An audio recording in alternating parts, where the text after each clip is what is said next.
చైతన్య సభని టిఆర్ఎస్ ఆధ్వర్యంలో ఏర్పాటు చేసినటువంటి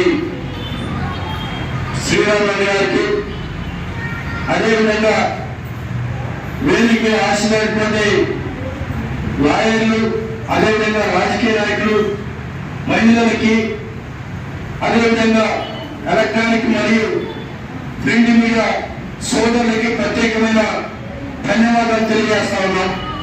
మరి ముఖ్యంగా రాష్ట్ర వ్యాప్తంగా అన్ని జిల్లాల్ని తిరుగుతూ కులగణన అంశం పైన కులగణన జరిగితేనే ఎస్సీలు బీసీ మైనార్టీలంతా కలిసి ఖచ్చితంగా ఒక చైతన్య వేదికను తీసుకొని ఏ ఒక్క పోరాటం తీసుకున్నా, ఏ ఒక్క సమస్యను తీసుకున్నా సరే మనమంతా కూడా చైతన్యవంతులవుతూ ఆ చైతన్యంతో మనమంతా వెళ్ళాల్సిన బాధ్యత ప్రతి ఒక్కరిపైన ఉందని గుర్తు చేస్తున్నటువంటి మా శ్రీరాములు గారికి మనస్ఫూర్తిగా మరొకసారి ధన్యవాదాలు తెలియజేస్తా ఉన్నాం.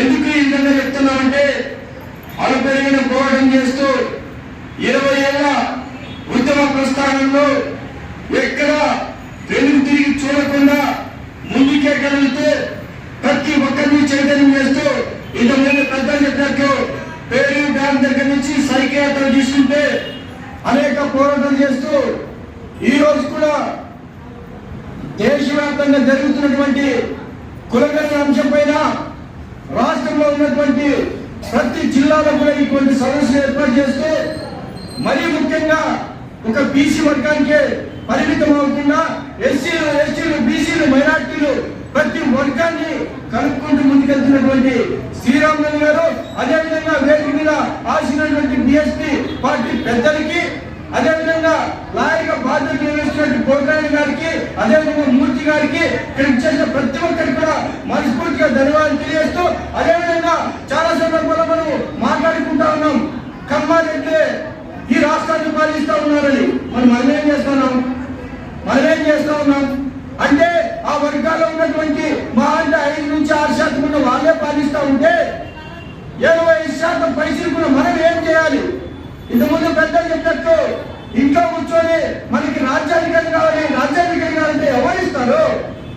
డాక్టర్ బాబాసాహెబ్ అంబేద్కర్ ఇచ్చిన రాజ్యాంగ స్ఫూర్తితో, ఆయన ఇచ్చినటువంటి హక్కులతో, జ్యోతిబా పూలే గారి ఆశయ సాధన కోసం ప్రతి ఒక్కరూ నడుంబించాలి, ప్రతి ఒక్కరూ చైతన్యవంతులు కావాలి. చాలా మంది గతంలో ఎప్పుడైనా సరే రోడ్డు మీద ధర్నా చేస్తే ధర్నాలు ఉండేది. ఈ రోజు ఒక సెల్ ఫోన్ ఉంటే ఆ సెల్ ఫోన్ పెద్ద ఇంటర్వ్యూ చేసే పరిస్థితి ఈ రోజు డెవలప్ అయింది ఈ యొక్క దేశం అని పూర్తి చేస్తాను.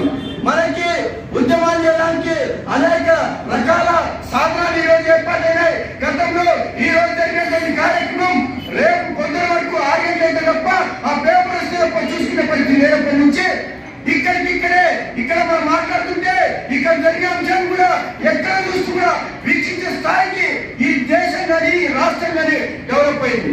దీన్ని అన్ని రంగాల్లో అన్ని విభాగాల్లో మొత్తం అన్ని రకాలుగా కూడా డెవలప్ అయినప్పటికీ ఎస్సీ బీసీ మైనార్టీ వర్గాలు మాత్రం ఎక్కడ వేసిన కొంగలు అక్కడే ఉన్నట్టు ఇక్కడే నిలబడినాం తప్ప మనం రాజ్యాధికారం జోలికి పోలేదు. ఆలోచన చేసే పరిస్థితి లేదు. కొందరు చేస్తే మన బతుకుతేనేమో మన ఆలోచన మన కుటుంబం ఇక్కడికే పరిమితమవుతాం తప్ప దేశం కోసమో రాష్ట్రం కోసమో మాట్లాడే పరిస్థితి ఎవరికి లేకపోవడం కొంతవరకు కొంత ఇబ్బందికర అంశం అని భావిస్తా ఉన్నాం. మనం మాట్లాడుకోవాల్సి వస్తే మన కోసం కాకుండా వచ్చే తరాల కోసం, భావితరాల కోసం ప్రతి ఒక్కరు ఈ రోజు ఎంతో కొంత చైతన్యంతో కృషి చేస్తే రానున్న రోజులైనా కనీస భావితమైన బాగుపడే పరిస్థితి వస్తూ ఉంటుంది. ఎన్ని రోజులని ఈ పార్టీ సంఖ్యల లోపల ఎన్ని రోజులని కేవలం రేషన్ కోసమో చిన్న లోన్ కోసం మాట్లాడతాం. మనమే రాజ్యాధికారం తీసుకుంటే, మనమే హక్కులు సాధించుకోగలుగుంటే, మనమే ఆ సీఎం పోస్ట్ లో ఉంటే ఏదైనా సాధించవచ్చని చెప్పి మేము కూడా గుర్తు చేస్తా ఉన్నాం. మీరంతా ఇక్కడ దాదాపు 2-3 గంటల నుంచి వింటా ఉన్నారు, ఓట్తో కూర్చున్నారంటే నిజంగా మీ అందరికి కూడా మహిళలందరికీ కూడా మరొకసారి చేతులు జోడించి నమస్కారం తెలియజేస్తా ఉన్నాం. ఈ రోజు మీరు ఇచ్చినటువంటి స్ఫూర్తి, మీరు పెట్టేటువంటి మీరని కేకలు ఇన్నే మాకు ఒక స్ఫూర్తిలాగా నిలబడతాయి. మీ నుంచి ఆశించేది కేవలం చెప్పండి తప్ప ఏమి ఆశించే పరిస్థితి మేము లేవని చెప్పి ఇదే సందర్భంగా గుర్తు చేస్తాను. మీ యొక్క స్ఫూర్తి, మీ యొక్క ధైర్యం, మీరు ఇచ్చే భరోసా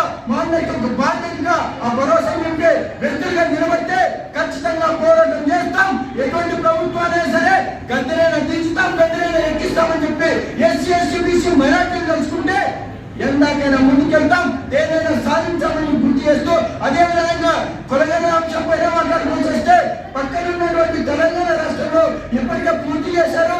మరి కొన్ని సవరణలు కావాలని చెప్పి మరొకసారి కూడా అక్కడ కులగల అంశం పైన రివ్యూ చేస్తా ఉన్నారు. అయితే ఆంధ్రప్రదేశ్ రాష్ట్రంలో మాత్రం ఇప్పటికీ దాని మీద సమగ్రమైన ఆలోచన కానీ సమగ్రమైన విధానాలు కానీ ఎటువంటి కార్యాచరణ ముందుకు రాకపోవడం శోచనీయం, చాలా బాధాకరం.